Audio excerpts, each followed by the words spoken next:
Welcome. In today's video, we're going to cover how to unfriend someone on Discord using your Android device. Whether you're managing your friends list or just need some space, I'll guide you through the updated steps. Let's get started. First, open the Discord app on your Android device.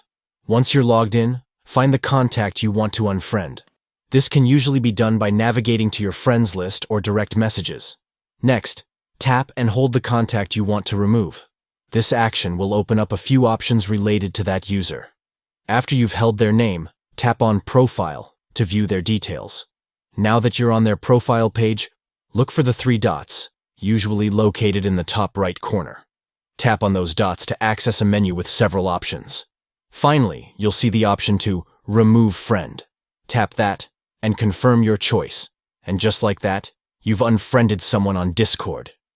If you found this video helpful, don't forget to hit that like button and subscribe for more Discord tips and tricks.